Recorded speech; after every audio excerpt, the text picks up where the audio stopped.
Hi students. This video is to just talk to you about your rough draft, which is the next step in doing your research paper. And I would say that it is probably the hardest step. Um, it's very rarely just this easy process that flows easily. And I just tell you that so you can prepare yourself for it. The good news is if you can kind of dig in and muscle through the rough draft. After the rough draft is done, you and I are going to meet to look at your rough draft together, and I'm going to give you some suggestions for improving it. And after your rough draft is done, you're kind of over the hump. You're past the halfway mark, and it's not so bad. But this week you are writing your rough draft, and it's rough, and you cannot be a perfectionist. You just have to be willing to make a big mess and be willing to write terribly, and just get through it. I often say to students, the only way past it is through it. You just gotta power through. There are all sorts of kind of tips and tricks I can give you. You might want to reread Shitty First Drafts by Anne Lamott.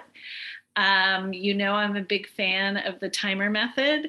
Set a timer for 30 minutes and just, make a deal with yourself that you're going to be really uncomfortable for 30 minutes while you write that 30 minutes of your rough draft.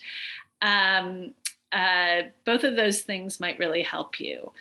One story I often tell students when they're about to start this rough draft is a story from a book called I Capture the Castle, which is one of my favorite books. It's by Dodie Smith, who wrote 101 Dalmatians. It's a book from the 1950s. And it's about a family. It's about a family that the father has been this best-selling writer, and he makes all this money selling this best-selling book, and he buys his family a castle in the countryside in England.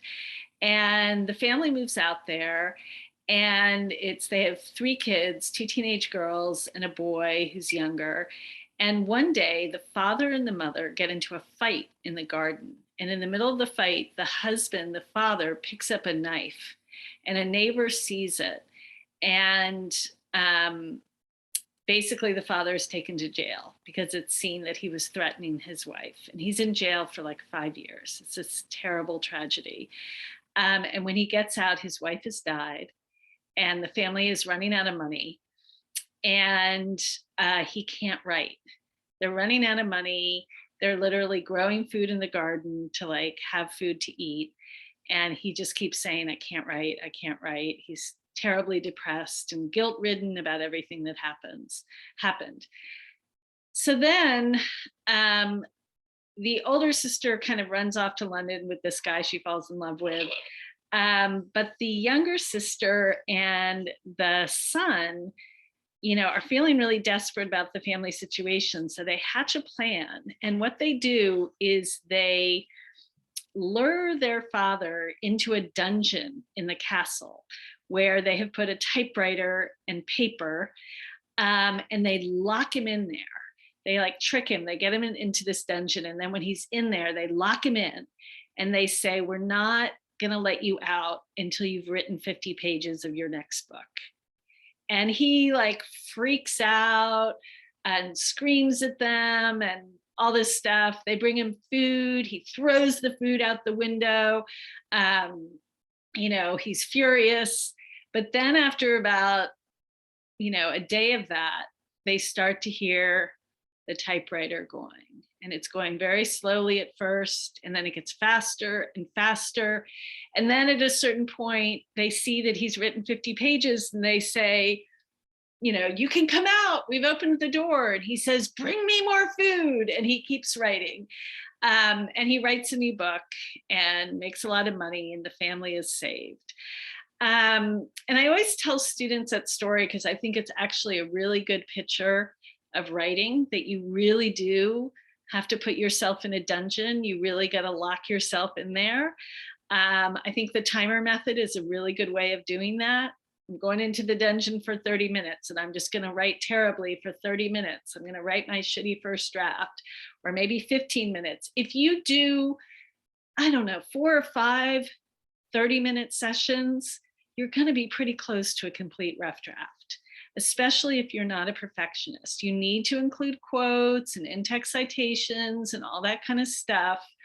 But the important thing is to just write.